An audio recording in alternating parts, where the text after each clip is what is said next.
It's been an exciting and intense week with lots and lots of talk, so thank you for showing up and being here. So this talk, well, it's mostly based on, I guess, the paper we submitted this week with Jeannie. But some of what I say might also be related to various discussions I had with various people during this workshop. So don't feel like I've stolen like some kind of intellectual property if I mention it. Okay, so I want to tell you about some recent activities about BPS states in ADS-CFT, particularly from the CFT perspective. And I think it's more important to tell you exactly what we're exploring and why we're exploring than what we actually found. So that's actually going to be the bulk of the talk, or at least the first part. So the study of black holes using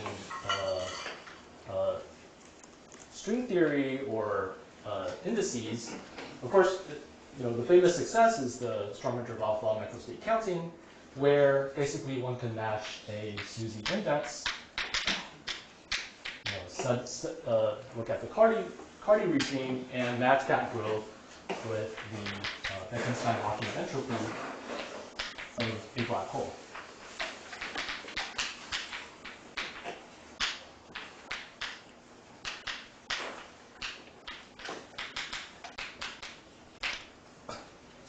So this match is, in a sense, it's a match of an aggregate quantity, right? So we have an index, we look at some asymptotics, and then we match with some macroscopic formula. Now, in the context of ADS-CFT, so this was pre-ADS-CFT. So now that we have ADS-CFT, and we believe that ADS-CFT is it's an exact duality, where we can ask all sorts of refined questions, we can ask if this match can be further refined. Are there more detailed and interesting questions we can ask in this context?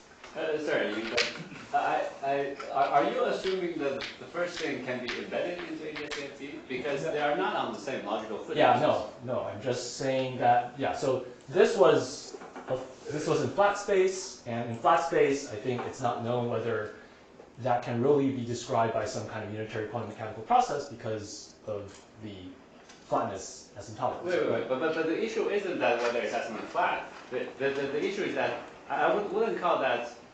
It's not a holographic computation. It's not. Yes. Right. I mean, so you could imagine doing that also in ADS, but directly in the bulk, through like deep range description, giant gravitons, and things like that. Yes. Yeah. So this computation, I think there's a version of it where you can interpret it as a counting in ADS-CFT, but at least in the original context, that was not the philosophy or the. I'm not sure I agree with that. You can say that some answer to the calculation would be identical to ADS-3 computation. Yes. But I don't think that's. But that doesn't capture all of it. Sure. For example, in particular, it's not even obvious that the index computation is calculating the actual index that counts the bound states, because we know in finite dimensions also supersymmetric black rings and so forth. Yes. And you have done the correct calculation to complete precision, you have captured black rings as well. Yes. Yeah. So I'm by no means saying that this is in the same context. I'm just saying this is sort of the first remarkable success where we had some microstate understanding of the black hole entropy. I'm just saying in the ADS-CFT framework, there's been a lot of work in the ADS-CFT framework where one do this kind of precision holography where you match with these kinds of things. But the bulk of the study it's mostly about the index. At least on the CFT side, it's usually studying some index, how you expand it, and try to match that expansion with things you compute in the bulk. This talk, part of it is about, it's not just aggregate to refine, but we also want to go beyond the index, something more than index. And I want to convince you that there is there are some well-formed questions that go beyond just studying these numbers contained in the index. Okay, so to tell you what exactly is being explored, I want to first discuss the question of how does CFT tell the difference between bulk objects that we think are of different natures. So how does CFT tell the difference between, say, smooth horizonless geometries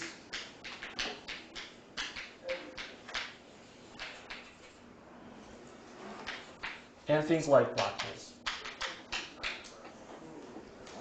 So that's the first part, and then after we go through this discussion, I will tell you what have we learned from this exploration.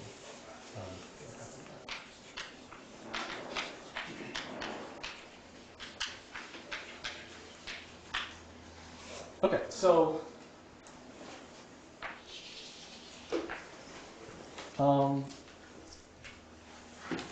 when we're studying holography from the CFT point of view, we often make the distinction between light states and heavy states, or operators. And the rough definition is that we always talk about taking n large, or some kind of large n limit, to have a weakly coupled bulk. And in taking that n large, the light states are the ones that have charges or scaling dimensions that's roughly order 1. And then the heavy states have something that scales with n. And in particular, if you want some kind of black hole scaling, it goes like n to this power. So, especially with the popularity of the bootstrap approach, we often think that the details of exactly which operators is not that important. If you consider some kind of light, heavy correlation function, we would think that, well, the heavy operator is some kind of typical black hole microstate, and it roughly it kind of creates it's dual to some kind of black hole geometry in the bulk, and one can map some universal features of the CFT to properties of black holes in the bulk, right? So, of course, that kind of perspective we've learned a lot from that perspective. But is the n scaling of charges and scaling dimensions really a good definition, a good definition of what we mean by a typical black hole microstate? Does it suffice to just have this scaling? So as an example, let's say we're in 4D, and we consider some CFT. We take its stress tensor, and we just look at some operator that look like this, actually active. And we ask, is this a black hole microstate?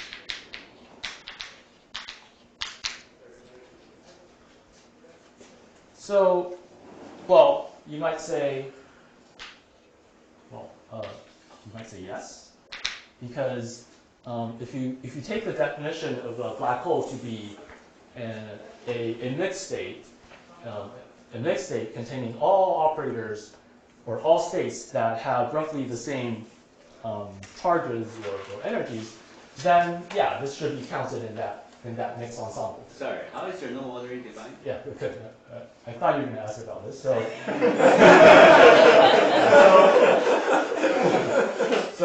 in perturbation theory, we know how this is defined. If you didn't have n squared, a finite number, then yes, but yeah. Well, let's say we're not. Let's say we have large but still finite n. So then I think, at least in perturbation theory, this should you mean perturbation theory rather like a Tufka? Yeah. Okay. More generally, I think in an interacting theory, I don't know if there's a universal definition of normal ordering, but roughly speaking, it's like you take the OPE of these operators and you take like the lightest regular operator contained there. That's roughly speaking what we mean by normal ordering, and then you can do this n squared times, and this is what I mean by this operator. Is that? That doesn't sound like a good idea when you raise it to n squared. Well, n is finite. It's large, but No, I understand. But taking the Leibniz operator, first of all, the Leibniz operator is identity. Okay. Leibniz regular operator. Well, I mean, the chances are it will just be like whatever the Leibniz charge neutral operator you have in your theory. It has nothing to do with. Because generically you'll find that in OPE. So that doesn't mean much. I don't think that's the definition you want to work with. Okay, then for now, this is just a motivating question. For now, let's think about this in perturbation theory. So you might say yes, because I raised this to the n squared by construction, and so it does have the scaling dimension that's representative of a black hole. So you say maybe it's yes, but you might also say, well, it doesn't look very typical,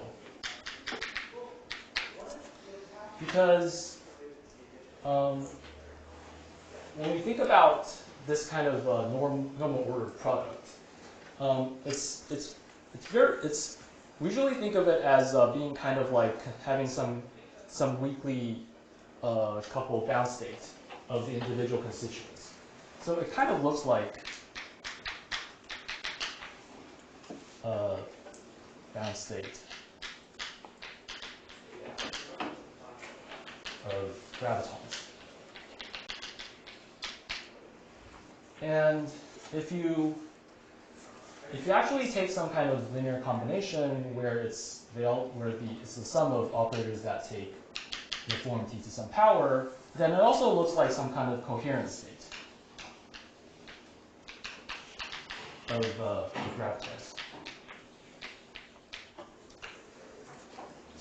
So, I don't think this. It's not a completely well-formed question, so it doesn't have a completely well-formed answer. But I think there is a sense in which we want to say that this is not a typical black hole state. When we say we're looking for a black hole microstate, just writing down this doesn't mean we've succeeded. Well, it's not typical by definition because it's a very specific state. Yeah. But what, it's not obvious what is the property that distinguishes from. Exactly. So the goal is to try to make this distinction sharp in some context.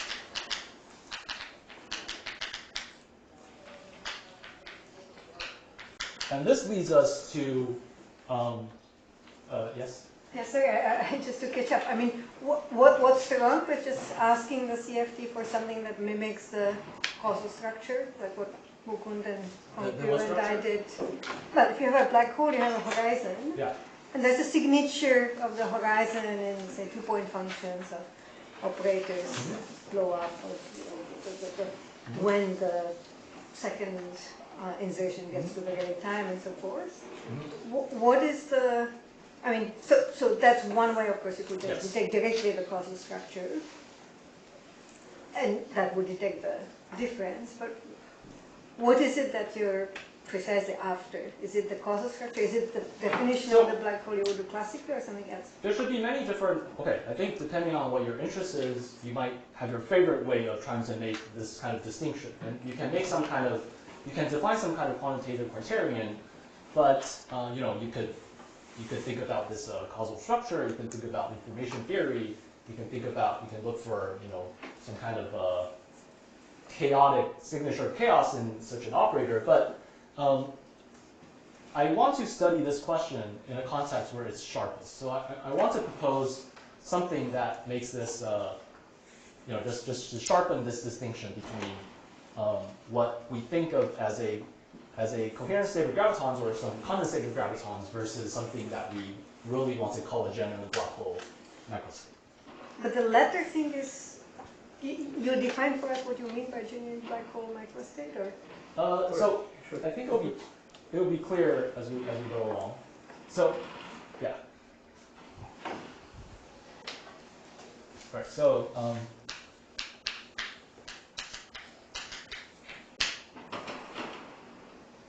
okay. So we want. So I'm gonna assume that we have some supersymmetry. I'm gonna talk about BPS states. But I'm gonna try to make this at least the presentation of this first part of the talk not so technical. So let's consider the case of some kind of matrix gauge theory.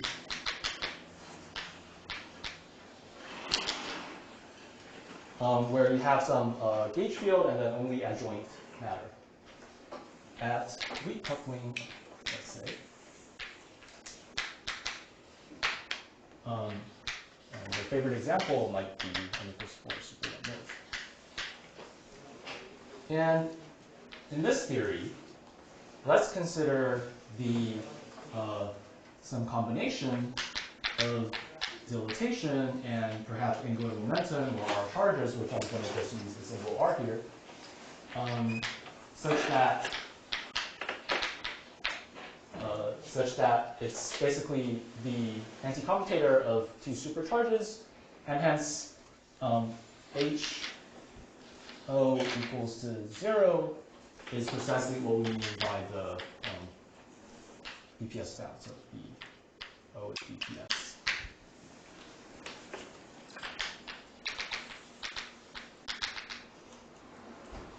I write H here because there is a sense in which this is the Hamiltonian. So you put your theory on S3, you turn on some background gauge field for your charges, and the BPS Hilbert space literally is the Hilbert space of ground states in that setup. So we have this Hamiltonian, and the question here is, so the condition here is that HO is 0, but the question is, are all zeros equal? Are some zeros different from other zeros? And I will argue that yes, there is some difference. So okay, this is a matrix theory, and usually in matrix gauge theory, there is, well, our favorite or the most canonical way to represent local operators is to take traces or some kind of multi-trace expression. So we look at formal multi-trace expressions. Notice I use the word expression, not necessarily operator. And then we mod out by trace relations.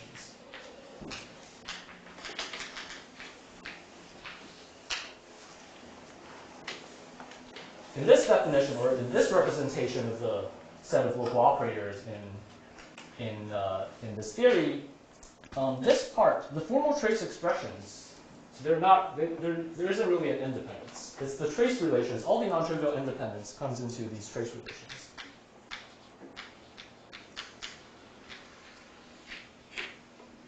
Right. So if we are studying, if we are looking at the BPS states in this theory, then there are two cases for this 0 to be appear. So as a given n, either HO is literally 0 as a formal trace expression, so without using the trace relations. Let me use this abbreviation, trace relations. Or HO is a trace relation.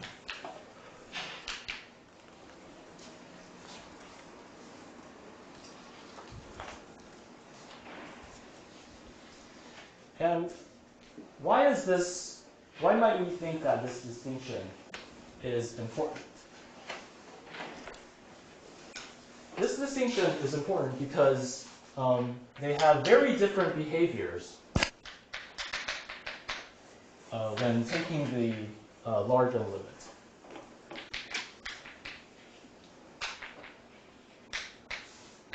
I'm not sure what you mean by saying this at given n. Don't you want to say this at n equals infinity? You have have the zero versus trace relations, and Well, then at given the trace relation it depends on n, right? So trace relation equals 0 is identity. What do you mean by yeah, so distinguishing at given n, using this formal representation. Yeah, okay. Well, let's just complain that mathematically this is not a well-defined statement. I mean, I think it has to be phrased slightly differently.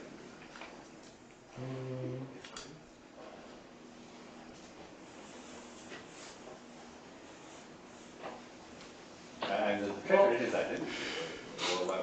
So- Can't you think of it as some ideal that you're quotienting? Yes. Yeah, but then you cannot say it's the operator in the theory of given n to start with. It's different space of operators. Well, so I think the thing is, I would say something like n equals Fourier Mills and the Fourier Mills and the tooth limit. We have a way of computing this.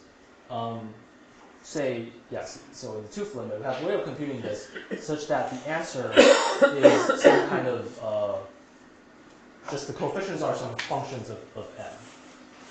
And the distinction here is if you do that computation, whether you just get directly 0, or whether that thing you get is 0 when you impose a trace relation at. I understand operationally what you Yes. do, but I'm just going to say that in order to state this, you have to define some kind of pre-Hilbert space where otherwise, what is the thing you're quoting by? But is it pre-Hilbert space just formal word filter of the letters of the theory? Yeah. Yeah, it's a vector space defined that way. Yeah. So I know what your complaint is, and that's why if you actually download our paper, there's a lot of exact sequences in there. But I think at an intuitive level, I think this is an intuitive way to understand exactly what we're proposing here. So there's a vector space of formal trace expressions. There are some operators, some expressions you write down that are just 0, without having to worry about trace relations, and then there are some that do require using trace relations. Do you think of this vector space, this formal vector space, as sort of the n equals infinity? Yes. Yes. Yeah. Why should I be worried about this, especially for black holes? I mean, these trace relations kick in already at order n, not so order n squared. Good question. So, Let's just say brains in the ball or something. yeah. So this, right? Okay. So this distinction is more about a distinction between. Well, I'm going to write this down, but it'll be a distinction about perturbative excitations in the bulk, plus possibly their nonlinear completions, versus like other stuff like black holes, or as you suggested, maybe there's something at over n. The first order of things is I want to make that distinction clear before worrying about what exactly is a black hole versus other heavy objects. Maybe you should just have said that you start with O define the theories at n equals infinity, and then ratio can be either equal to 0 or trace n for some n, and then it implies that there's a descent. It descends to some operator in the theory of finite n, such that it's the best operator. Yeah, you could. Okay, so let's see. So take O to be in this H n equals infinity, and you do this computation, and at any given n, there's a set of trace relations at n, and then you can make this distinction. So if the operator you write down falls into this first class, then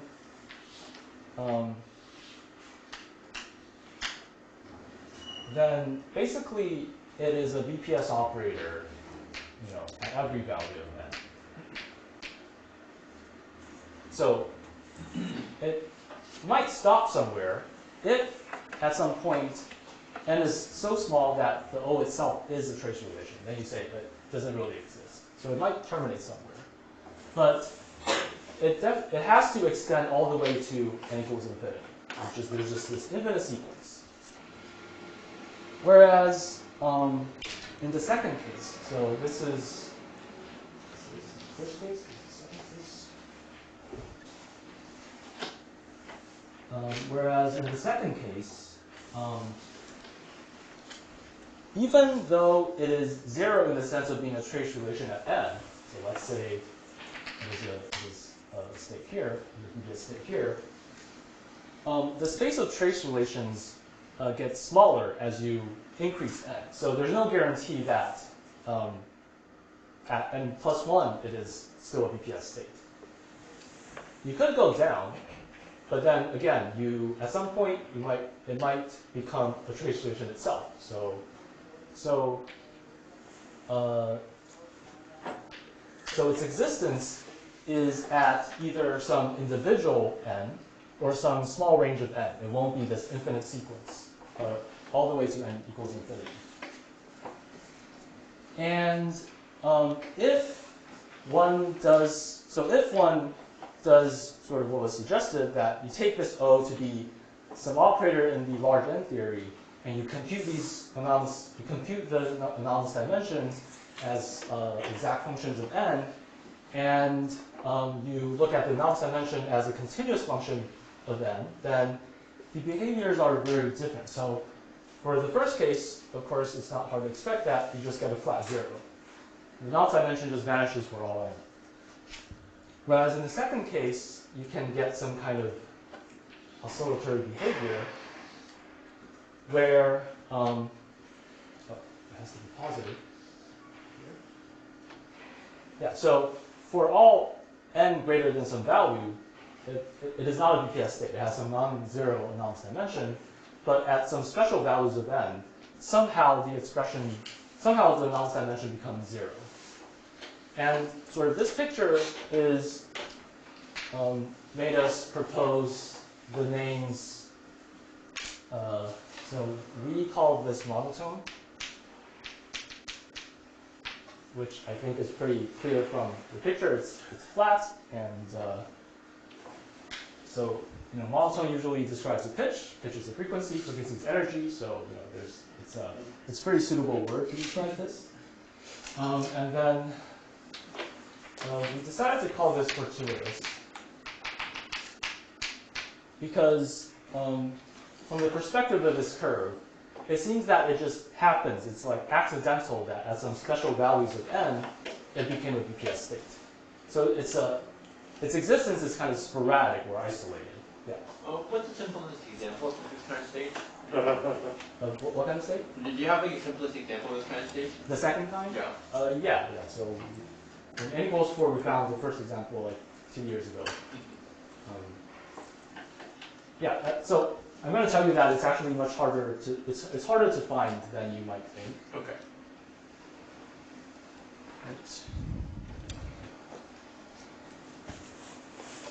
Is it obvious that there's a way to obtain, starting from the n equals infinity, operator with multiplication instructions, the corresponding operator at finite n at the non-perturbative level? Is that a well-defined procedure? Non-perturbative level. This I don't know. I think there's a lot of words one could say. Even for the it's not totally obvious to you. You have to choose the regulatory scheme to define. Definitely. Yeah. So. And you need the scheme to be manifestly supersymmetric and so forth. Yes. So indeed. So right now I'm presenting everything in terms of like something annihilated by h. So it's like some kind of a harmonic form, or it's a zero eigenstate of this h. What I will talk about a bit later in the more technical part is how to use supersymmetry to make all this a little more under control. So instead of looking at h equals 0, I'll tell you something about the supercharged cohomology that makes this kind of study under better control. But just to understand, if there weren't supersymmetry, for the large n theories, would you is this procedure well defined?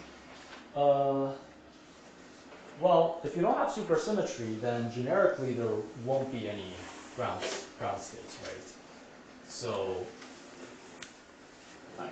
But okay, even in supersymmetric theories generally, maybe with pure supersymmetry,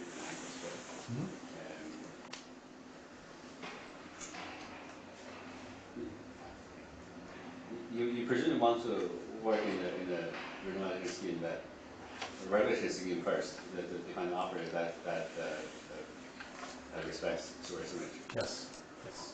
And how do you use DB formalism? Well, we're kind of assuming that a way exists, and in this two-homology way of doing things, once you assume that such a thing exists, the actual computations we do, we don't have to worry about the details of these regularization schemes.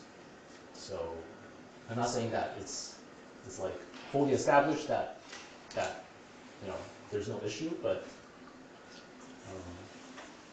I think under reasonable assumptions, this is a reasonable thing to do. I have a slightly different question. Yeah. At this point, you didn't have to make a distinction that whether all was light or heavy. This statement would be true Yes. even for light Yes. or heavy. Yes.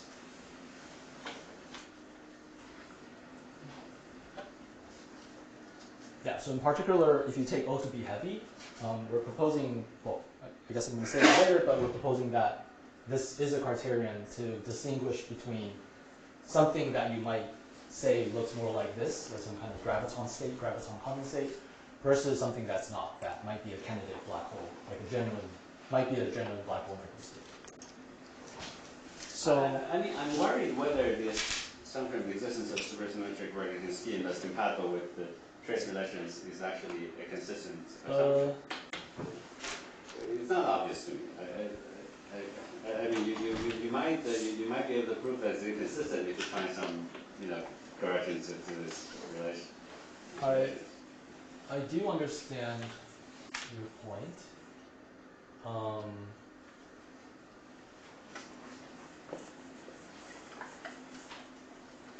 Yeah, I think I can only say that. Let's just assume that there isn't such an issue. So far, people hasn't found any violation of this, the definiteness of the Q homology. And also, there are some argument for the protection of Q homology under some assumptions. Yeah, so there's no rigorous proof argument saying that the things you're worried about won't happen, but in a large class of theories, people just haven't found any problem in practice. Okay, so yeah, before I go on to the next step, I think a way to think about this diagram, except just saying that we compute something in the formal large N theory and then treat N as a continuous parameter. I think so. Roughly speaking, this is so. If you imagine you have let's see. So this is in the context of holography. Taking this limit is kind of like you have some bulk quantum state, and you treat your ADS as some box with fixed charges with no scaling in N as you crank. So assuming that you can tune your gravitational coupling to 0, which of course we know is kind of illegal because we all know that there's flux quantization and it's quantized to be integers. But I think the heuristic picture of how to understand this curve in the context of holography is something like this. I don't know if there is a sense in which, like maybe if you go to something like off-shell string theory, then one can make sense of continuing N across integers. I don't really know, but this is just a heuristic picture for how to understand this diagram.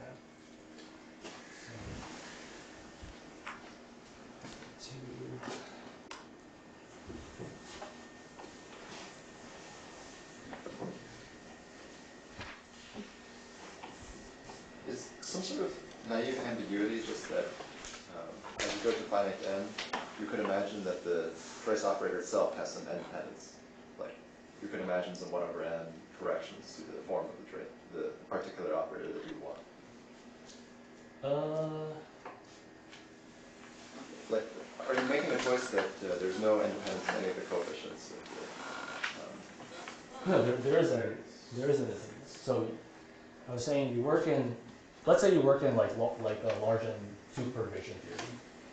Then when you compute these things, in perturbation theory you do kind of recontractions and you can compute. Yeah, I understand that the answer, or the energy could depend on n, but I'm saying the form of the operator, are you assuming that it's sort of n independent in some sense?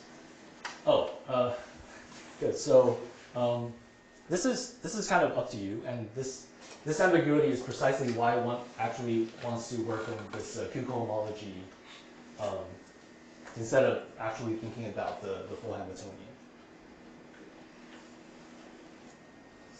So far it looks like you're sort of drawing a distinction between stuff that has that's well defined in the classical image and stuff that's not, right? Classical. Oh, yes.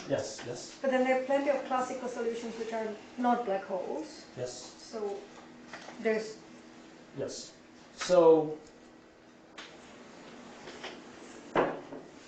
Right. So here, when I'm talking about sort of drawing this family of states or operators across n, I'm doing this at fixed charge, right? I'm not scaling the charge with n.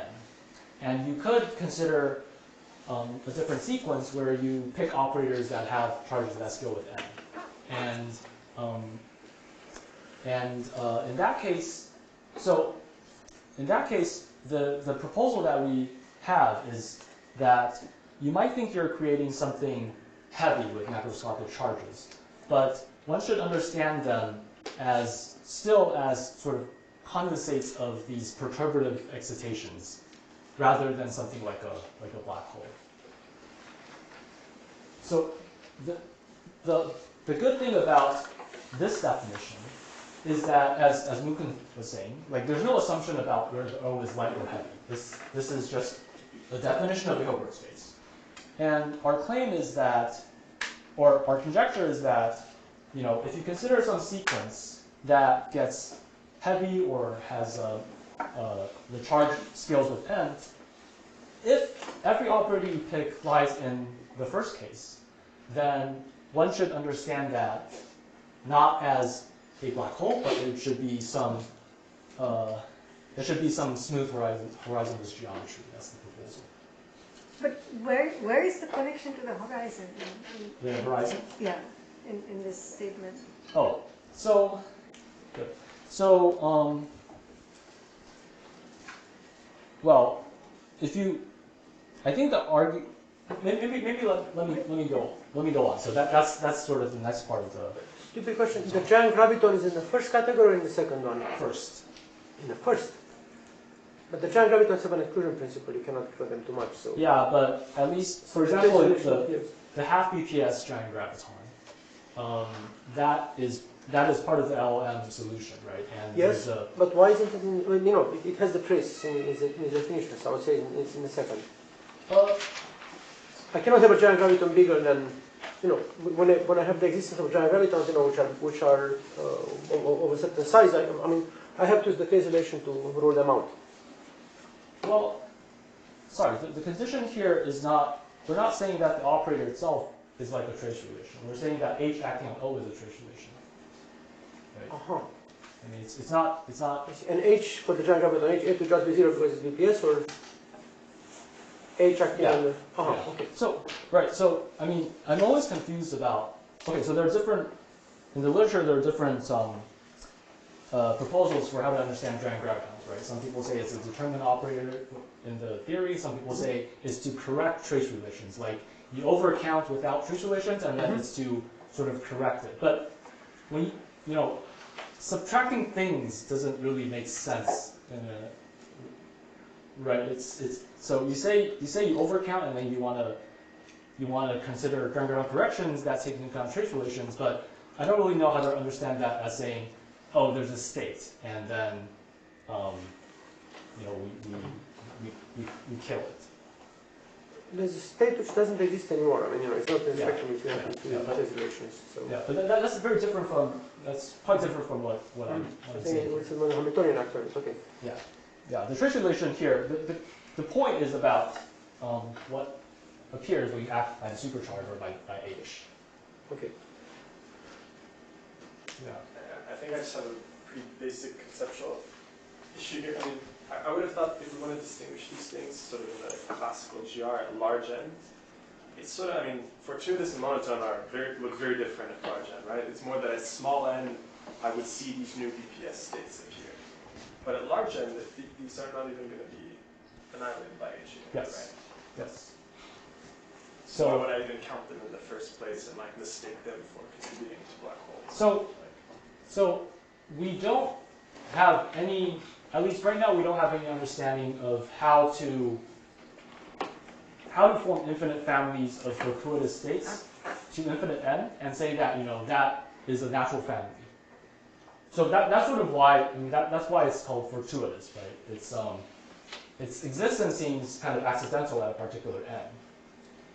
And like a lot of this, I think you were here when Eric Perlmutter gave the discussion. So it's about their suggestions that for example the chaotic behavior of black holes is tied to the fact that there isn't really a nice notion of a nice interpolation of Hilbert spaces as we increase n. Like those states, we want to say that they're black hole microstates, but there's just like no clear way to really connect them as an infinite family. And that's kind of what we're seeing here.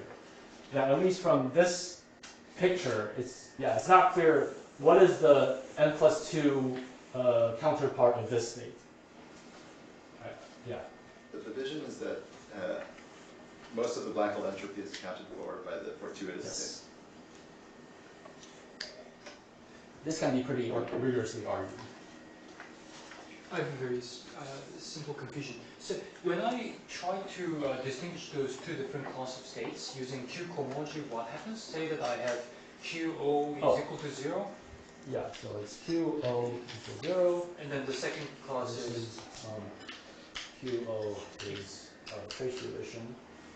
Again, trace relation, and then there's also, this is the Q close part, and then there's also the Q exact part. Yeah, it's just about whether you have to use the trace right. Then I'm really confused because if I add Q data to QO in the second line, then I can basically say that the trace is Q delta exact, and then it should be trivial in a sense, right? Say that I add Q dagger to And then what do you want to say? Then that should become. Oh wait, if I add Q dagger to trace, doesn't that become trace relation in the other equation, or? Oh, it doesn't change it? It's still, I mean, a trace relation is like an ideal, right? You can act whatever you want, it's still Yeah, the reason I'm just confused is that like if trace relation can be written as a Q exact thing, why don't you say that it is basically the same as the first class?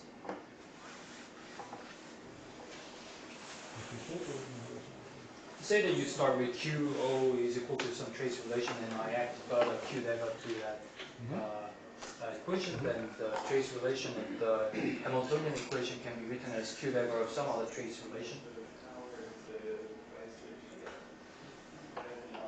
But I guess here, he's really talking about the operators, not cohomology.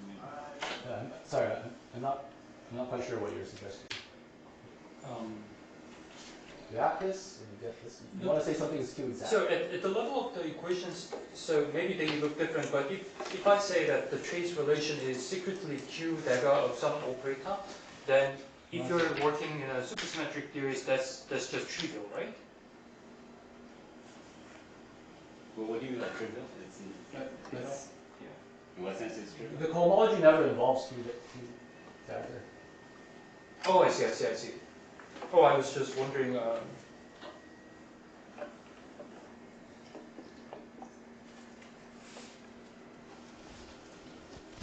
But it's a bit dangerous to use the Q daggers here, if you, this again goes back to the regularization, right?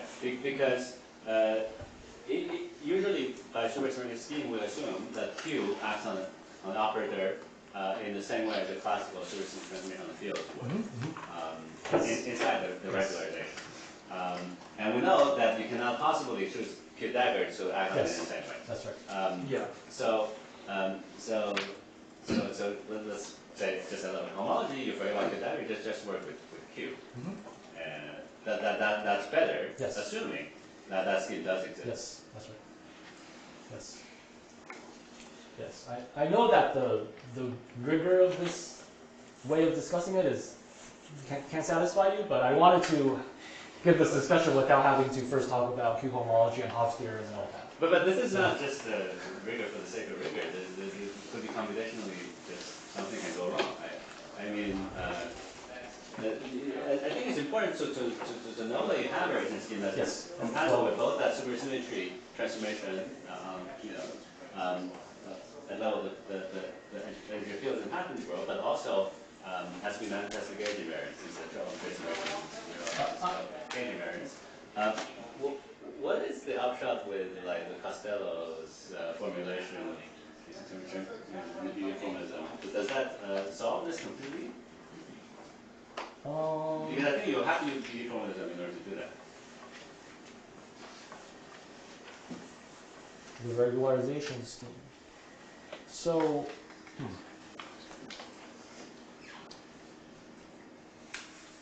I think it should solve the question about the regularization, whether there's a consistent regularization scheme. What is very non-trivial is whether the other thing you said, whether the Q classical is the same as Q quantum, and that is violated in certain cases of n equals 1 non-conformal gauge theories.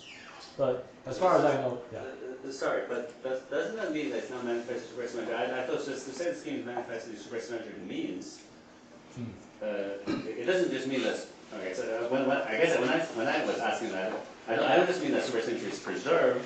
Some as an underlying symmetry of the quantum theory. I mean specifically that the Q acts on the regularized operator by acting on the fields inside by the classical symmetry. So that formalism tells you how the Q is corrected in a controlled way.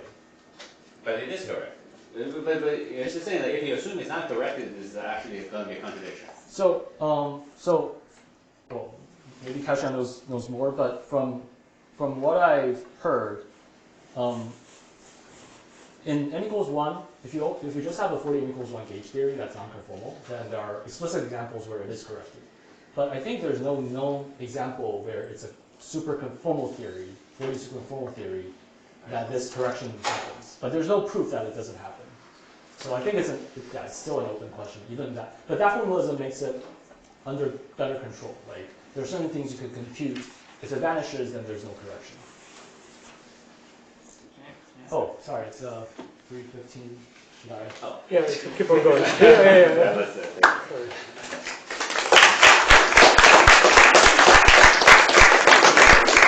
So now that I've hopefully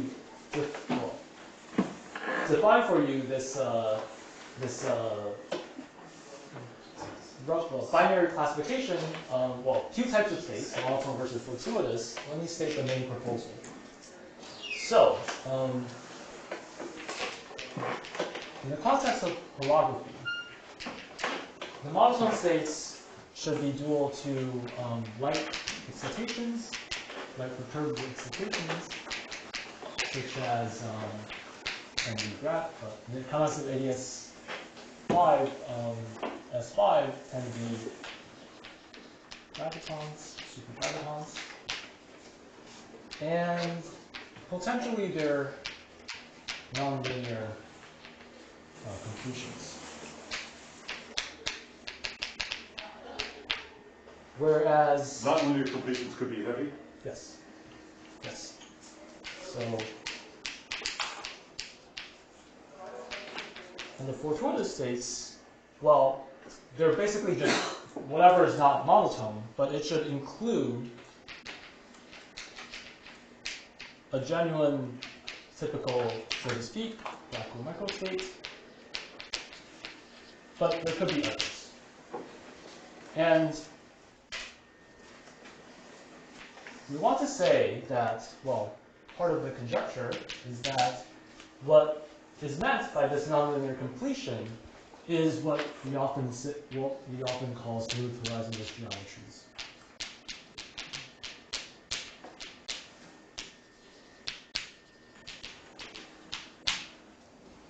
Okay, so that's the main proposal, and I'm going to give 3 arguments for this. For 3 major pieces of evidence. So, yeah. Sorry. First of all, when you say smooth horizonless geometry, you have to, in passing from that to the actual state, there's a quantization procedure Yes. that's involved. Yes. And so you are assuming that, for example, there's a phase space, and you can there's a well-defined quantization procedure. That there's some kind of a singularity in the phase space where you run into problems. Yes. So there are these issues. So okay. So I will. That will be part of one of the 3 things I'm going to talk about, and there are all these issues that you mentioned that one might worry. Like, okay. So let me just go on and comment on that when I reach that point. I'm worried that in the situation where that phase space has singularities, you may not be able to make a distinction between that and horizontal geometry. I agree. It's possible. All right. So first,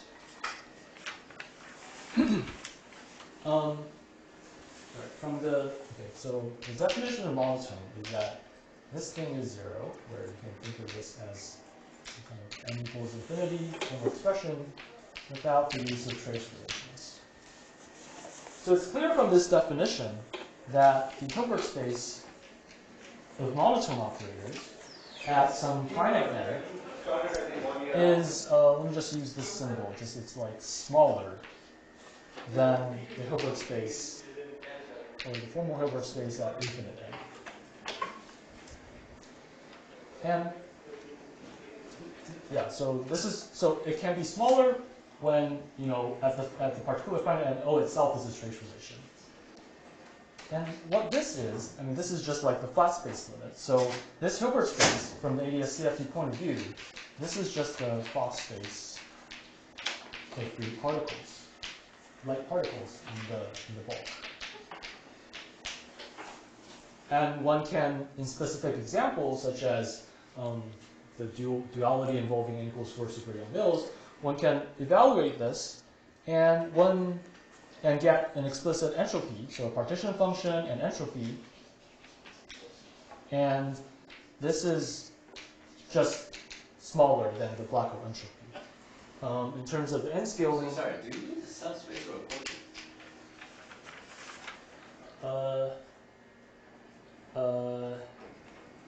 I would have to ask a quotient, but because you're just imposing. Let me write it this way. The dimension is smaller than the dimension. Sorry. So this is smaller than n squared. So entropy has this different n scaling, which means that for a large n, the actual number of states this side is much, much bigger than the states that can be accounted for by the monotone BPS states. So this is the concrete evidence for this, basically the second proposal, this part. Because you see, the monotone operators, there's just not enough entropy to account for the majority of the black hole entropy. So the typical, the generic black hole microstate should not be monotone.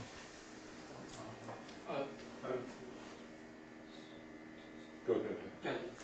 Is it clear that the black hole microstates should be just coming from the BPS states? What if there are some significant contributions from the non-BPS states that you're maybe not counting? Well, here everything is BPS, so the black hole solution is also supersymmetric. Oh, okay. I'm talking about the entropy of a supersymmetric solution. Yeah. Sorry, at large n, I mean, these states are not BPS, right? I mean, the only BPS once I have these trace relations, the fortuitous ones, right? The fortuitous ones. Sorry, these? Yeah. So, so for fortuitous states, there's no natural way you can take any kind of large n limit. So they just exist at individual n's. The statement here is that the ones where there is a natural way to track, there just aren't enough of them to account for the black hole entropy. So I think the confusion was maybe has to do with that picture. yeah. You're not supposed to fix the green line and peg it to be large. They're not supposed to do that, right? For larger n, you will have different fortuitous. Yeah, good, thank you. That's the Yeah. block. Yeah. Yeah. So this is sort of the counterintuitive part that you might naively guess that there should be fewer fortuitous states than monotone, but just by this calculation, it's just not true. They're far more fortuitous, even though there's no natural way to connect them in infinite n families. These are very sports for the D1, D5 system, not for any. Oh, this is this is for D equals 4. But yeah, but you could, I mean, so it's n squared, so it's 4d.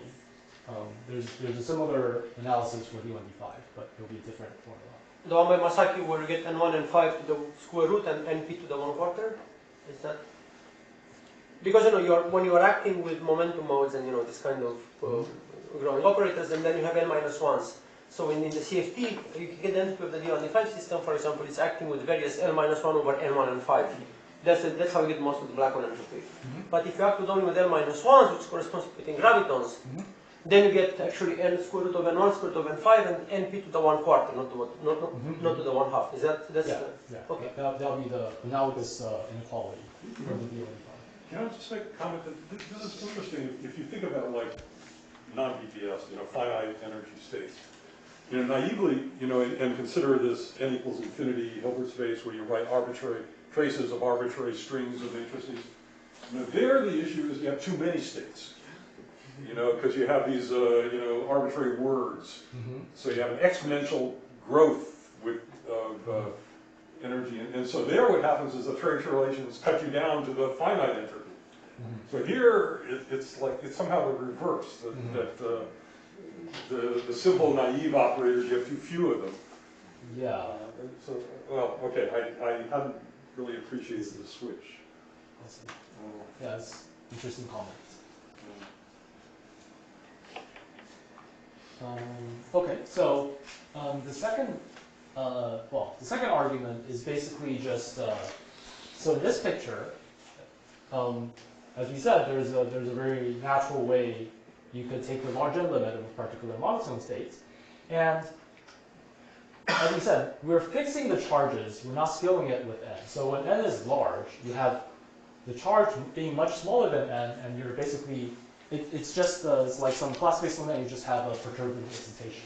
So by taking this sequence into infinity sequence of monotone operators, you end up in the perturbative regime. So this is an argument for how monotone operators account for all the light excitations.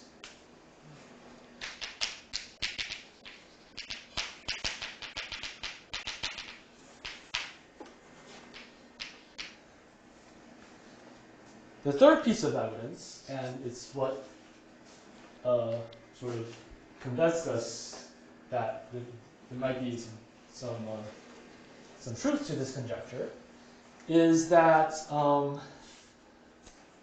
okay. So let's see. Is that if you look at if you assume high enough BPS, then sometimes some of the general the general geometry preserving a certain amount of supersymmetry has been completely solved. For instance, we have the Lin-Newman-Molsena geometry.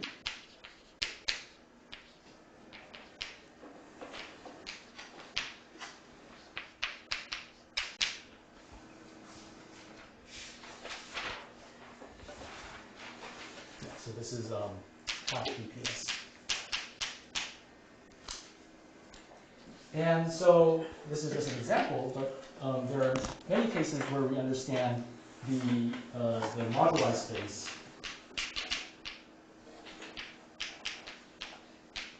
of BPS or supersymmetric geometries.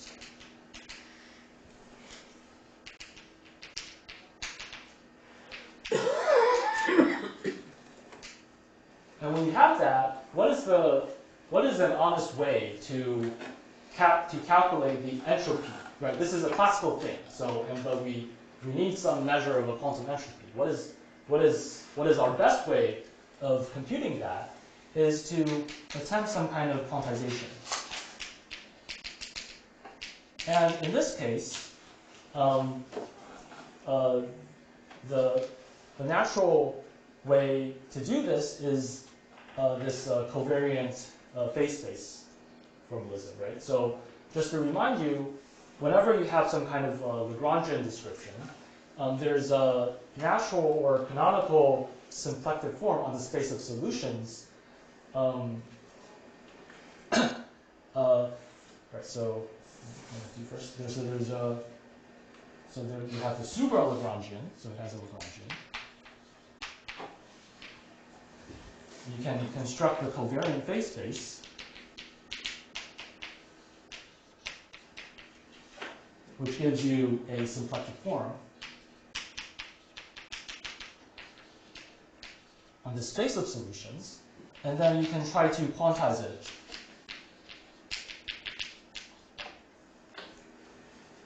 And well, given a symplectic form, there are some different ways of quantization, so there might be some choice here, and as she alluded to, there might be, the moduli space of BPS geometries generically could have all sorts of singularities or maybe some kind of non-compactness issue where maybe there are lots of ambiguities and issues when going through this process.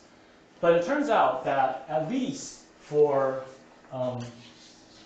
the LLM geometries, people have studied this in the past, many years ago, and there seems to be, so those issues does not seem to arise, at least in this case, and you can try and go and quantize this. So it turns out... The similarities that you guys are referring to are like when the boundary curve intersects itself? That's the kind of thing you're worried about?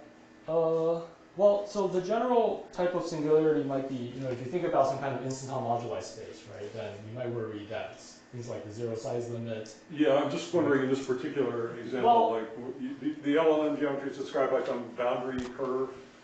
Oh, LLM geometry is described by this, the solutions are parameterized by, like, you have a two plane of your phase space, right, and you have these black and white regions. Right, so what the singularities are like when the shape of that circle starts pinching off. But that's the singularity. But they're very not generic, so you can get most of the quantization. I mean, you don't need to bother about the singularity so much. Right, so that would be the danger, but it's not a danger. Yeah, in this case it's tame enough that it's not a danger. It's also because you have 16 supercharges, so when you hit singularities, you cannot do too much. When you have a 16 supercharged object and a 16 supercharged solution, then normally you get the extra garbage at singularities when you have, for example, D0, D4. Then you have the singularity where they intersect in the moduli space. Then you have extra new degrees of freedom. You have all the instantons. You have a huge moduli space opening up with 8 supercharges. When you have 16 supercharges, you can intersect them, they're just branes going through branes, which are mutually supersymmetric, there's no problem. So you don't have new degrees of freedom at the singularities here in LLM.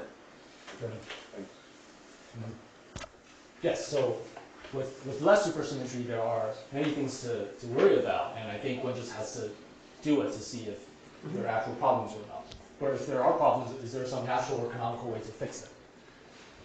So, Xingyu and I saw those, read those older papers and did a slight improvement and found that actually this quantization gives you exact finite n Hilbert space for the monotone algorithm. well, maybe I shouldn't say this, just the exact Hilbert space for BPS, finite n. And this, yeah. What does hitting a trace relation look like?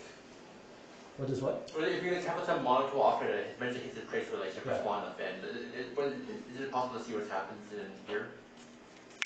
What happens in here?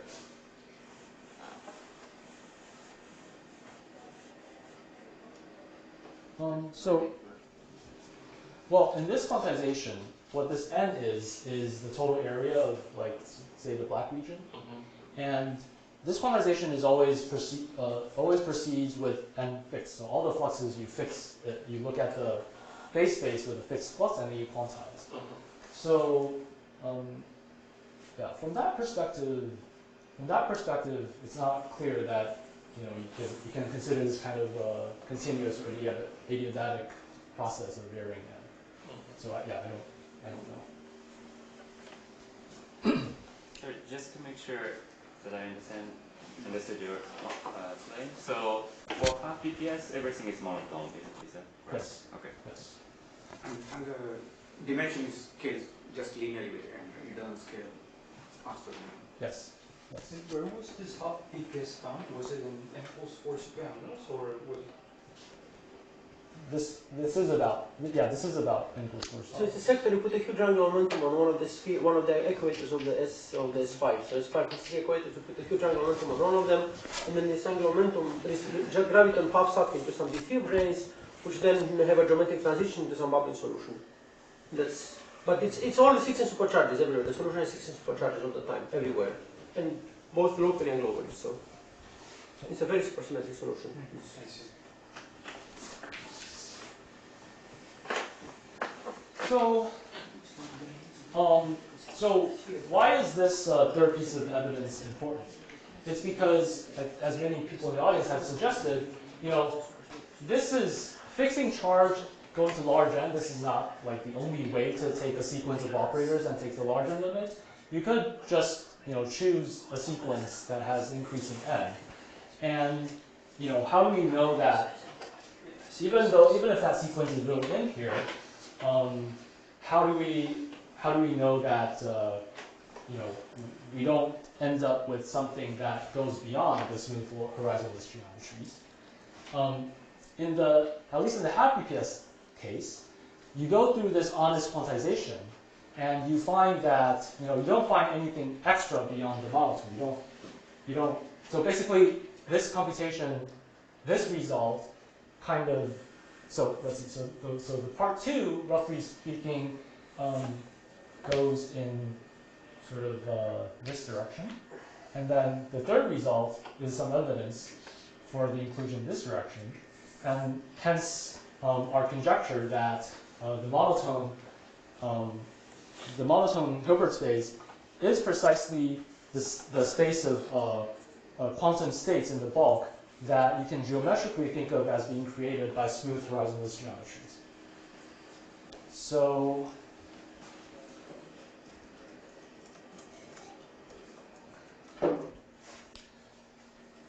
yeah, so that's basically the part 1. So a lot of the recent results about these BPS states and graviton versus non-gravitons and black holes is basically to find operators that are fortuitous. So, like, the space of monotone is, so I think this is very, very non-trivial. There's a lot of value in constructing these moduli space of geometries and quantizing to get exact finite results. But I think this is orthogonal to the question of black hole microstates or the microstates of other non-smooth horizonless objects in the bulk. So what is the exact finite result? Is this this seems to be generally too good to expect, since there can be ambiguities in the quantization. Does one just get lucky in this case? It might be. But let me mention that people have also quantized the Lunin with Thor, geometries in the D1, D5 context, and there, 20 years ago, they already had a success match. Again, exact finite end result. There's some recent. Sorry, when you say the D1, D5, you mean the actual D1, D5 CFT, or Yes. Ramon Grants. So all the Ramon Grants with the D1, D5 CFT, there's a one-to-one map between them. And yeah, these are like the BPS states that are just protected. Period. So. And so these are the states in ADS and not ADS 3 times S3. Yes. Yes. if you want, you don't need to. You can also put them as flat space. Well, I prefer the ADS 3 because I think it's a bit more precise. Sure, no matter what. So here's some. Yeah, so there's some recent work looking at this context, looking at geometries that preserve less supersymmetry, and what they recover are, well, it's less supersymmetric, but they're descendants of like a half BPS or half BPS states. So you don't really recover like the full elliptic genus, and I don't know. It seems too good to be true if there's some quantization procedure like this that actually gives you something as non-trivial as the elliptic genus of T4 or K3. So I don't know, but at least for the sort of the more protected subset of these less BPS states that are descendants of the higher BPS states, it has been matched. Finite and exact. Yeah, exact end result has been matched. When you say elliptic genus, you mean the symmetric product? Yeah. I mean, you are not expecting to reproduce the entire elliptic genus because inside elliptic genus there could also be fortuitous states. But this computation, the Rooney-Mathur quantization and also superstrata quantization, they recover all the monotone states inside elliptic genus. Hold up. I think so. What is the word? Monotone? Or monotone. Monotone, yes. How important is the smooth there? No, it's not the smooth. All these are smooth geometry. No, but so all these smooth ones are not actually stable, and if you follow the instability, they become more wiggly and sort of more typical. Would the conclusion that they're still monotone states? When you go non-BPS, yes. When they become wiggly when you go non-BPS, so they go into each other and so on, as you showed you don't. But and the idea is indeed that you get the states as but essentially that the superstratum, for example, comes as a graviton gas on top of. You act with L zeros and L minus ones on top of a Looney-Mathur geometry, so you put more and more momentum excitations, but you don't have the L 1 over N on N5. In the D1-5 system, the gap of the D1-5 system is 1 over N on N5. And there is one example of a state with a supergravity solution dual to L minus 1 over N on N5 minus 3 over N on N5, which Emil, which is not here anymore, and I, we got at some point by doing some spectral flow with some parameters. There's one solution known. Where one can do L minus 1 over N on N5 in the bulk. But not, the superstrata are not like that. So you have to do a ZN singularity and so on. So.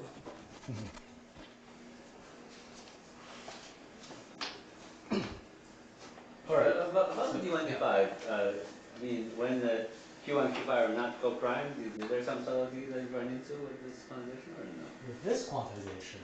No. No. I don't think, not with this quantization. Actually, it's only when D1-5 are not co-primed, you only have a problem when you put P. If you have D1-5 alone, you don't have a problem even in the D1-5, even if they are not co-primed, I think. It's only when you put P, and then, if they're not co-primed, the P has their own mass gap. It's only then, but here there's no P at this point. So all the Looney-Mathur are monotones, you don't find fortuitous? All the what? All the Looney-Mathur ones are monotones? Yes. So they're saying, did you also find fortuitous? No. So. Did you know that they don't exist because the true church is not really a black hole? Or Yeah. Well, I guess in the literature sometimes people call them small black holes, but I don't. But they might still be fortuitous states? No. They are. So the claim is that with that amount of BPS or supersymmetry, that they're all monotone. Okay.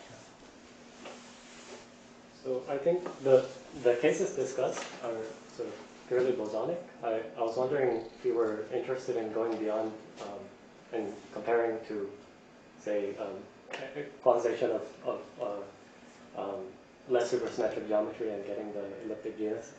I was wondering how you would get the negative degeneracies. Negative. So the negative, how did it sound? Well, if such a procedure works, I don't think you just get the elliptic genus. The elliptic genus, naively, or at least we expect them to have lots of cancellations, right?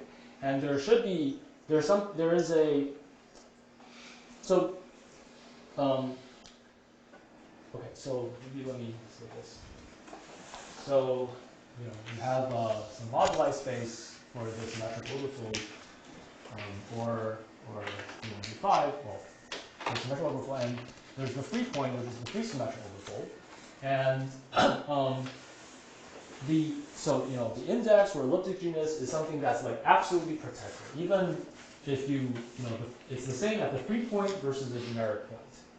Now, if you can ask about the actual spectrum of BPS states, not just the index with cancellations. And the naive worry is that, well, that's not protected, so how do we have any control of it? Like, to make contact with supergravity, it's believed that you really have to, go away from this free point into some, strongly coupled regime. And so how do we know we have any control? But I think the thing, it's much more optimistic than this, because it's believed that that spectrum, while it jumps at free point and special loci, there's some arguments or belief that these jumps can only happen at high codimension loci. So at generic points on this entire moduli space, that's actually a constant. So there's a Hilbert space of BPS states that's at a generic point of the moduli space, and its partition function in the D1, D5 context, it's called the Hodge-elliptic genus. And if such a procedure works, you shouldn't just produce the coefficient in the elliptic genus. You should be able to produce something as non-trivial as this. And so that's what. Sorry, but how do you tell what is minus 1 to the f for the state you get by quantizing the such a phase space? You're asking. Oh, so you're asking. So you say this thing has a natural minus 1 to the f grading. How do I see that from the? Yeah, I thought you were claiming that they are all bosonic. The states are all have. Is that well, true? no, I'm not. For the half BPS ones, at least in the LLM, that sector is certainly bosonic. Yeah, well, I think when you quantize these numbers, you get always a factor of some 2 and 1 and 5, and you put fermion partners, and you add another factor of 1/2 times whatever bosonic it is. So when you quantize Lunimator geometries, you quantize bosonic shapes, and then you say I have so many bosonic degrees of freedom, and then I put fermion partners by hand, and I get another 1/2 in there. I mean, for every bosonic partner, I have another fermionic one, and so I multiply whatever entropy formula I get by 3/2, and it works. But I mean, just more generally, you would expect some kind of like Lefschetz action on the homology, or whatever the method you choose to quantize the phase space. That will be a permanent number. There will be some. I mean, after all, it's just quantizing some quantum mechanics. Target space is this phase space. And yeah. There are actually 2 quantizations. There's one by Marolf and Palmer. When you have Lunimator geometries, you can go to the Dorothy frame when they become supercubes. And then you can actually quantize in the Born introduction. There's a D2 brane. So the D1, D5 becomes D0F1, and then there's a D2 brane when these guys puff up. And then the D2 brane has an action, and you can quantize. This was done by Don Marolf and Beltis Carrera Palmer a long time ago. So you can quantize there, and you get exactly the right number, 2 pi square root of 2 and 1 and 5 minus j. And you can also quantize in the bulk like Slava-Ryzhkov did for this Lunimator geometries using this Srinkovich width and quantization, and it's the same. So there are 2 ways in the Lunimator case. There are 2 quantizations, and both agree, and both are happy. So I think. Yeah, I guess I'm just saying that if you have effective quantum mechanics, that with some Lagrangian or some fermions, you would know how the minus 1 to the fermion number acts on wave functions. So there's some principle. But I think these quantizations are based on a 1+1 field theory. So in the Palomar model calculation, it's a 1 plus 1 field theory, which is where you quantize it. There's no quantum. You don't quantum. You don't have a quantum mechanics. It's The moduli space. It's on the, you put this on the circle, right? I mean, essentially, so yes. it's not that different. Yeah, indeed, but the moduli space is dimensional 1 and 5. The moduli space is described by this particular 2D. The modular space is arbitrary shapes. The modular space, officially you have. So okay, in the Palomar you have some 1 plus 1 dimensional CFT. You have some creation operators, and you basically write your fields as a function of those, and then you just impose the quantization condition. And officially, classically you can have any shape you want. In the modular space, classically it's just all the possible shapes. But once you quantize, you see that the modular space is a finite dimension. It's n1 times n5 in this particular case.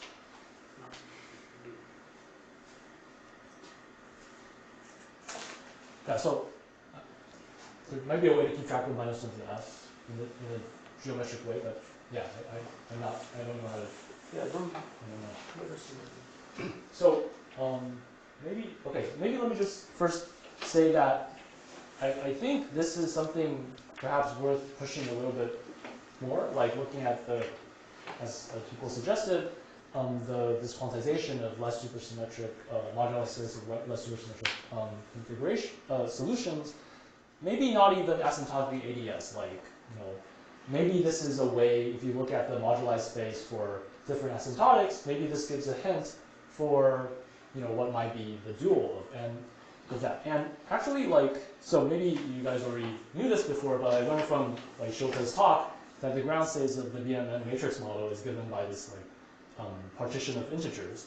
And if you think about it, the partition number of integers is really just, it's the generating function of that is like the 1 over the eta function, roughly speaking, and which is essentially the partition function of a chiral free boson.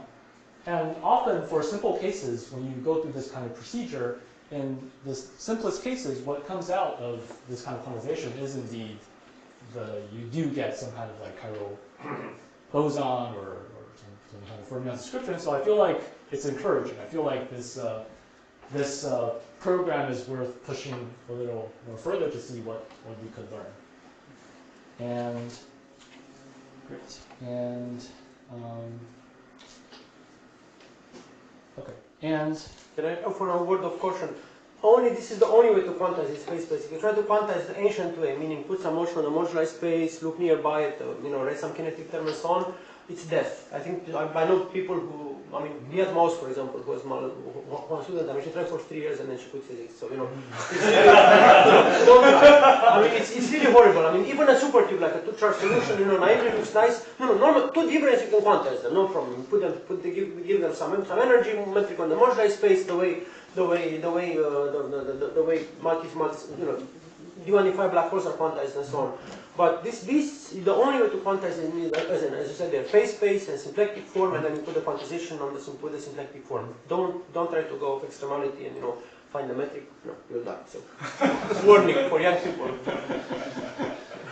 But did the person who tried that method knew back then that it's going to be difficult, but nevertheless tried because the person thought that if one tries that way, they'll learn something new? It's an 8 supercharged system, and this is the next thing after. So multi-center black holes, multiple black holes, you can quantize them.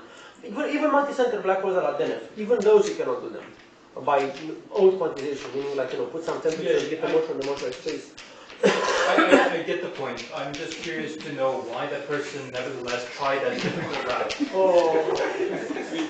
They look simple. But if you look at the solutions, they look as simple. But if you look at the solutions, they look very simple, and it's misleading. You think, looks the same as a multi-center, multiple defibrils on the column branch. Seems to be simple. This is doesn't look much worse. Anyway. Okay, so for the interest of time, let me just quickly tell you or give you a quick summary of what has been pursued and what so far has been found. So I convince you that it's important to look for fortuitous states. So we're trying to find fortuitous states, and so far the focus has been in 4D and equals 4, but I think this of course can be extended to things like D1, D5 or other concepts of holography. But particularly in the D1, D4 context, one main result was that, so it turns out that it's actually pretty hard to find fortuitous states. And this has been a small puzzle in the n equals 4 context where the index tells you that they must exist, and in fact there's an overwhelming number of them. But then if you go and try to construct them, somehow it's hard to find them. And it just happens that the first non-trivial fortuitous states, it's not at some very low charge or energy, it's at some intermediate energy where you actually have to work harder than you might expect to find them. So, so one progress has been the construction of the first fortuitous state, or cohomology, anyways, fortuitous state in n equals 4. And I want to stress that, we're not just trying to, in the beginning of this talk, I said, we want to refine sort of the Schrödinger-Bothal microstate counting. I don't just mean trying to do something where there's no sign cancellation. This is a program where you actually construct operators. And with operators, instead of numbers, if you have operators, there are many, many more things you can play with. You consider correlators, you can look at their forms. And so, for instance, let's see, so with operators, more things to look at.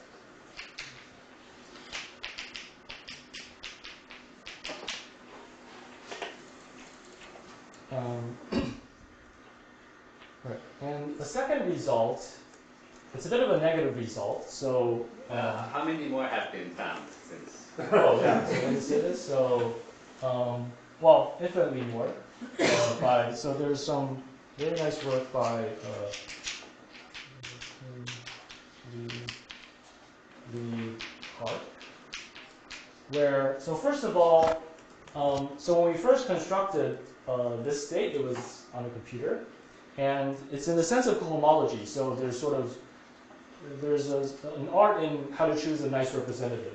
So they found some nice representative that can be written down on paper, and then using that representative, they later found and constructed more infinite families. But it's infinite families in the sense of increasing charge. It's still at fixed n, so like n equals 2, and then recently n equals 3, so SU3. But I think there's a big question. The big question remains, is there, so it would be nice if there was some more systematic or more efficient way to construct these things for a larger n. And I really think this, we really should study trace relations to depth, like how to efficiently, think about them, use them. First look at just the Q-close condition for this operator and trace relation, and ask, what is an efficient? Is there some very particularly nice basis to write down the pre-image of Q of the trace relations under the Q map? Right, so I think maybe some progress can be made by pushing that direction. But is it really reasonable to expect that you can go really far in terms of n? Because it sounds like you're trying to find Gromner bases, and then we know that the computational complexity of finding Gromner bases grows exponentially in n. Yeah, so I think the brute force approach can only get you so far, but yeah, so I think some smarter idea, more efficient way is needed. But has there been any structure that emerged from this, or is this like some random family of operators? Structure. So of course the infinite families that they did construct look like there's some structure, but it's a small subset of all the fortuitous states. So yeah, so I don't think there is a known structure pertinent to the entire space of fortuitous states. So then, sorry. Then one other thing we've explored is one thing we found at the end of last year was we gathered, I would say, overwhelming evidence that all 1A BPS states are monotone. And by 1A BPS, I mean this thing called depending on, so it's sometimes called the SU1,1/2 sector, or the Shor sector, or the McDonald sector, many different names.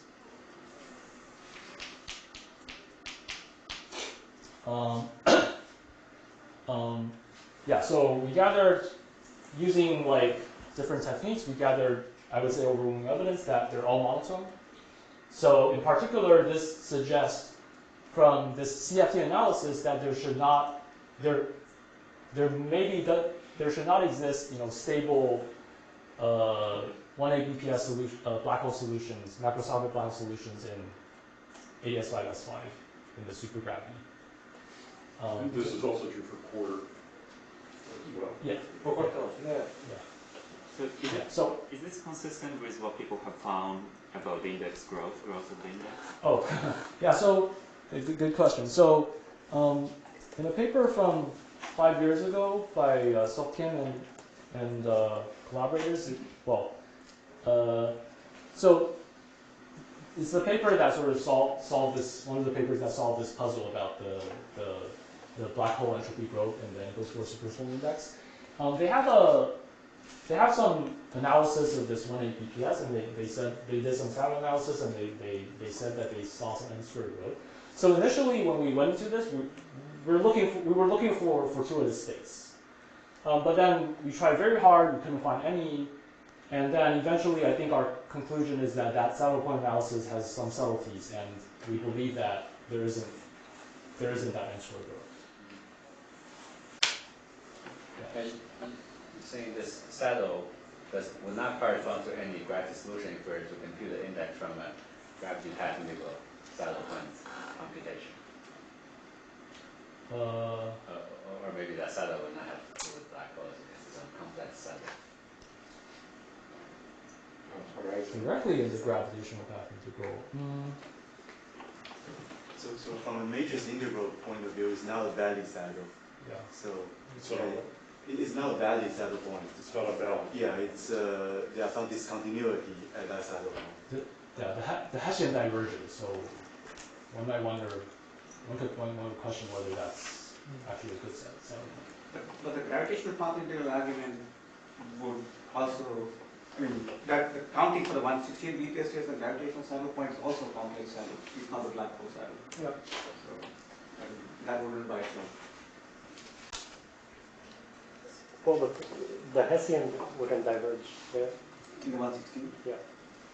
That's true. But no, I mean for the gravitational path integral, not for the matrix. In Euclidean, is there a difference between these two types of geometries? How do I think of the difference between these horizonless and black holes? Oh, in Euclidean. They have angular momentum, so they are complex. They are not. They have a non-trivial angular momentum, so you can, when you go to Euclidean, become complex. If that's, you cannot just make them. If you want to make them real, you have to use fields which have negative kinetic terms. So, it's most of the things cannot be Euclideanized.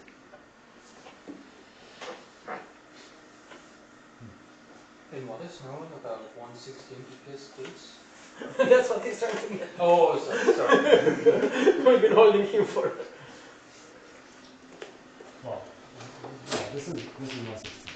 So there definitely is black hole entropy growth in 116.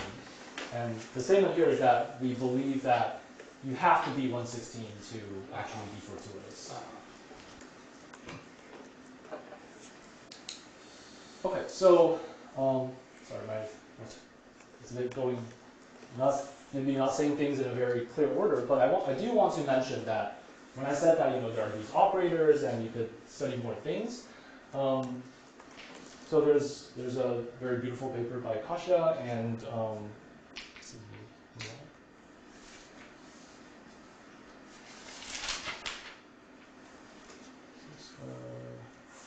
oh yeah, Kasia and Raleigh,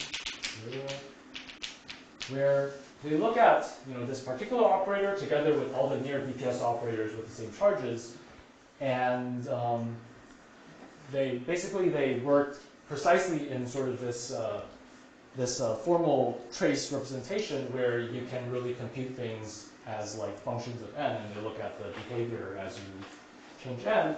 And so there's some very interesting proposals there where they consider some correlator that they treat as some proxies of like a black hole decay rate, and there's some comments about how to think about chaos. And then there's also another work. This is about the known family of the fortuitous operators. It's about so this guy has some charges, angular momentum and R charges, and you can look at all the states with the same charge that are classically BPS, and they studied that entire collection of states. Yeah, and then another thing that Qingming and I and the students, Feng and Tao, we looked at is, so we said, well, all the states that are in the same, with the same charges as this putative black hole microstate, maybe we can think of them as some near horizon excitations. So what we looked at,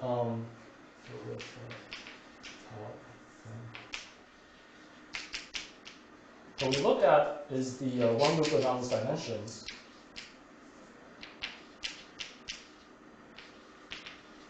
Of, again, all these operators that have the same charges.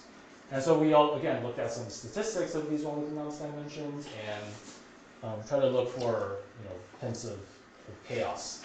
But anyway, my point is just that when you go beyond index, there's just a lot more things to explore and look at, and so I think it's a very fruitful thing. So I think I've said most of what I wanted to say about. So this has been going on for just like 2 years. So that's the current progress. I hope there's more progress to come. One interesting direction to pursue for this 116 BPS, I think it's this twisted holography formalism, where basically there's a twisted version of, you can twist n equals 4 such that the physical states are the 116 BPS states. And there's like a bulk dual of that, which is some kind of topological string theory. And there, I think there are some very fundamental questions that one should ask. For example, what is the LM geometry in terms of this topological string background? And if that's solved, then one could decrease the amount of supersymmetry and ask, eventually get to black holes. What is the background in this topological string that is representative of black holes?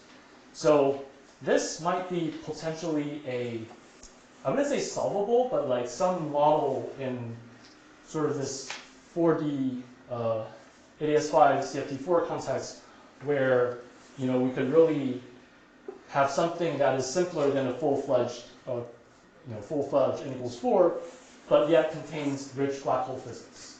So can you say a few words about how that topological string theory is defined? How that is defined? Well, maybe Sasha. Herrera's tensor on C5 in some background. On C5? C5. So apparently you can define topological strings not only with a 6-dimensional target space, but more generally. And the proposal there is, it's a B model on C5. The quantization of that Caldera exponential theory on C5 is understood. By Kevin and And and it gives them 1/16 BPS index? I don't think that index was matched, but so it's the C5, and there's also a back reaction from the brains.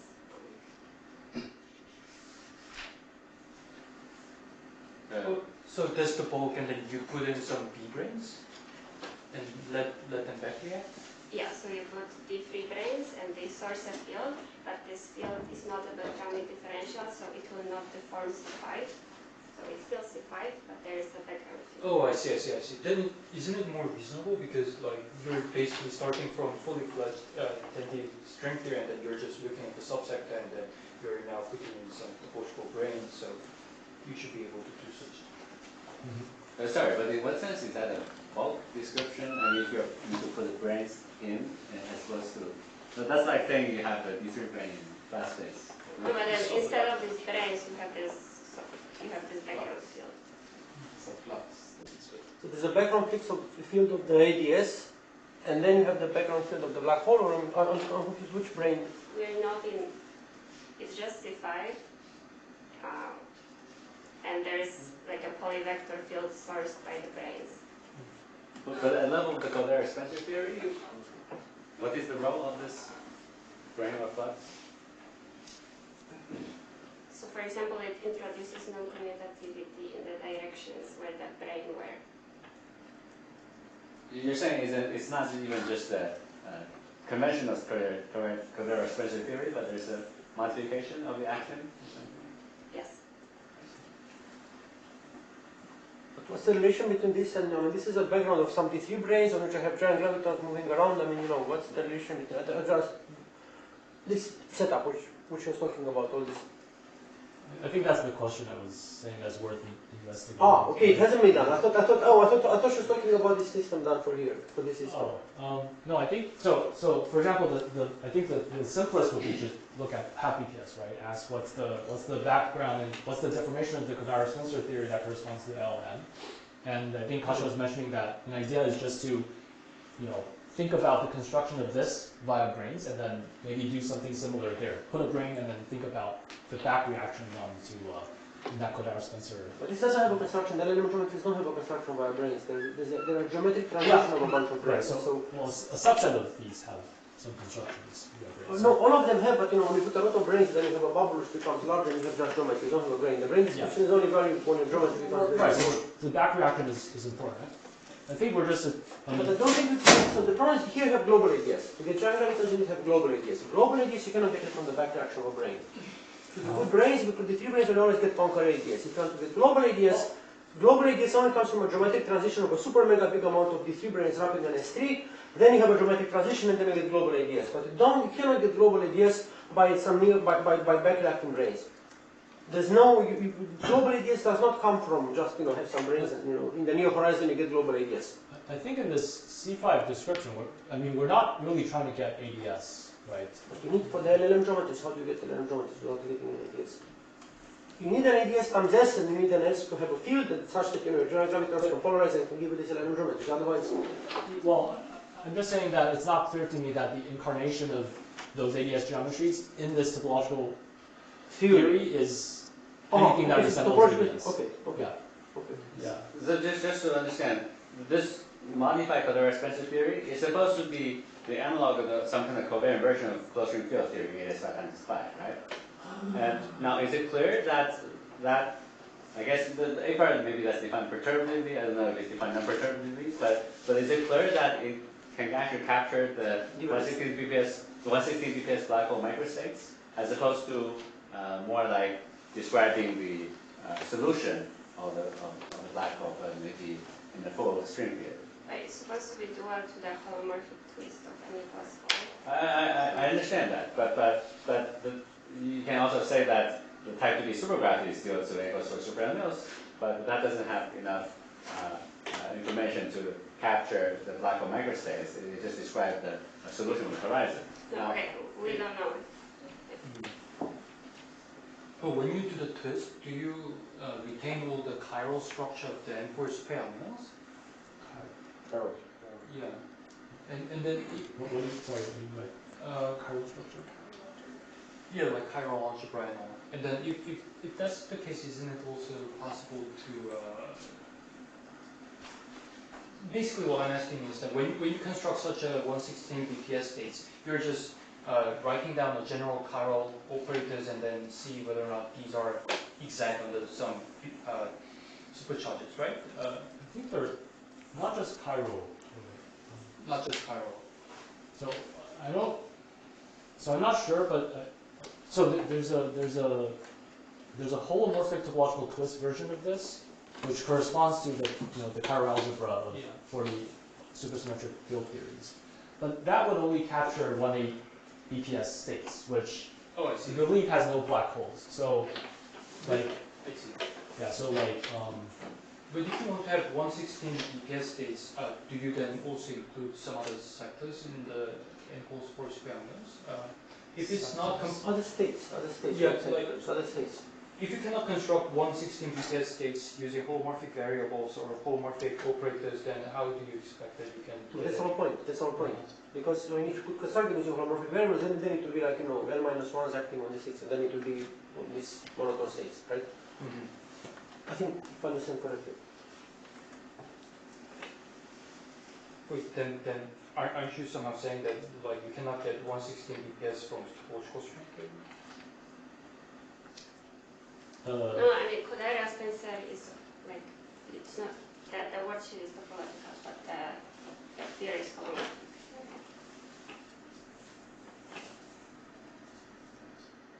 So you do different twisting. If you do holomorphic topological twist, you get 1/8 BPS, but you can do more general holomorphic twist. And then in that case, you can get 116. But then, if you do more general twist, is it clear that that theory corresponds to Kodaira-Spencer theory? Because when we do the Kodaira-Spencer theory, when we do the topological twist to get Kodaira-Spencer, we typically do holomorphic twist, right? You're talking about a worldsheet twist? Yeah.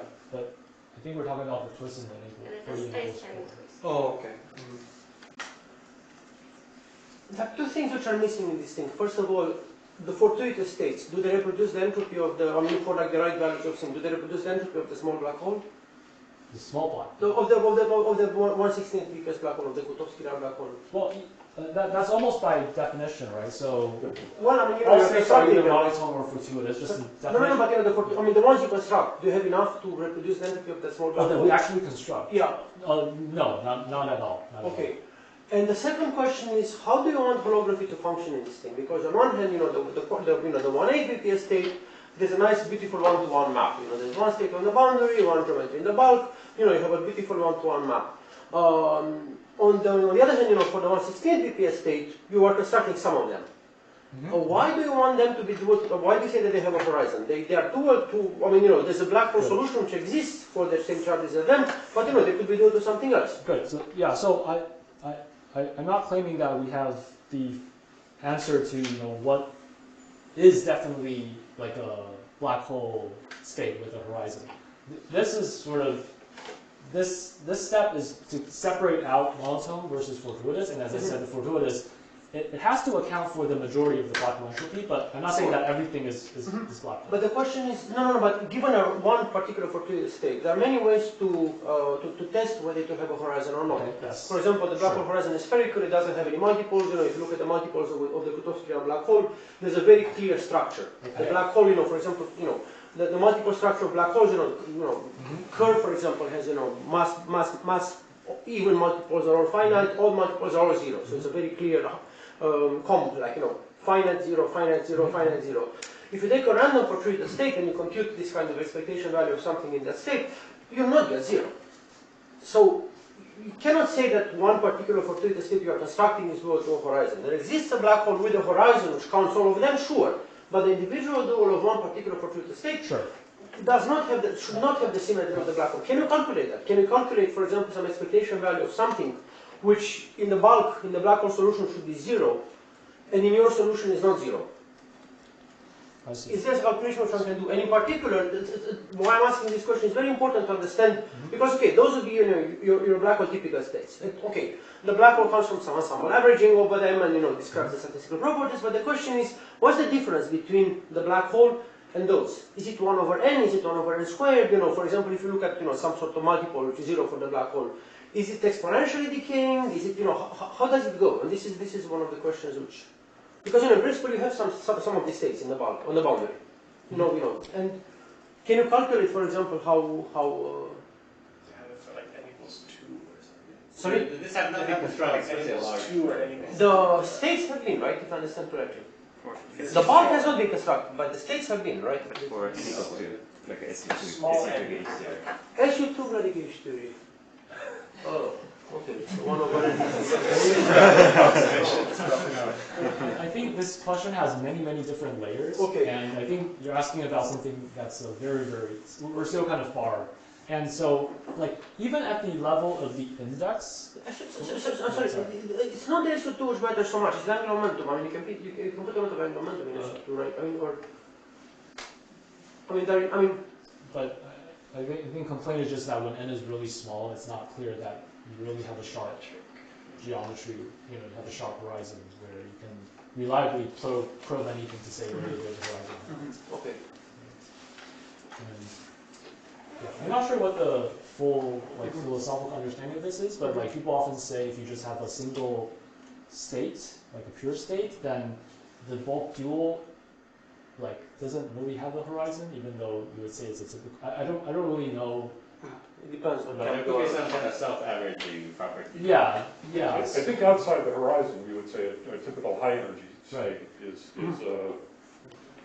by ETA essentially. Yeah, by ETA should be outside spherical enough and so on. But those are supersymmetric, so. Yeah. So those should be. They're right. So it's interesting to ask the question there, and you don't have the notion of an eigenstate. You have a subspace, so you have to ask a more. But in particular, one can calculate. So the point, actually, I'm asking because Andrea had this paper with Roberto and with Maria and they shared about string, some Russo Susskind spinning things and so on. And then, for example, they can calculate. Okay, in some regime, they can calculate multiples and so on, and they can calculate for the black hole, and they can see that they're drastically going to 0, exactly like they should be for the black hole. So here, for example, if the black hole has some momenta which are 0, this is a discussion we had yesterday. Yeah, no, but that's this is the kind of. But here, for example, one could calculate, for example, given the state, even in the SU2 theory, if you see a sharp drop, for example, in some multiples, exactly where the black hole has a sharp drop, that would be quite a big smoking gun, because in principle, maybe you get 1/4, and then you say, is it 1 over n, or is it 1 over n squared, or is it 2 times 1 over n cubed? In an SU2 theory, you have no idea. But if you see something being exactly 0 and everything cancelling, maybe there's something there. Sure. I agree that there are many potential calculations one could do to further test whether it's like. But the main one is really given the black hole, the black hole has some symmetries and so on. Your state doesn't have the symmetries. Can you compute some object which can you compute something which parameterizes the breaking of the symmetry within the black hole?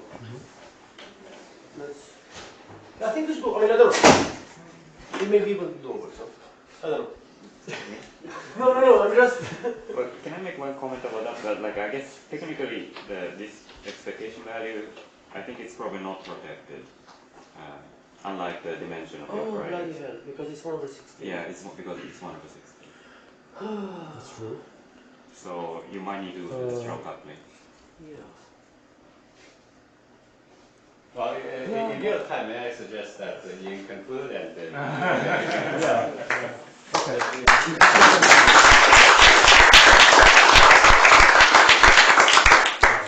Let me just add one more sentence. Yeah, it's the only thing I left. So I think I don't know.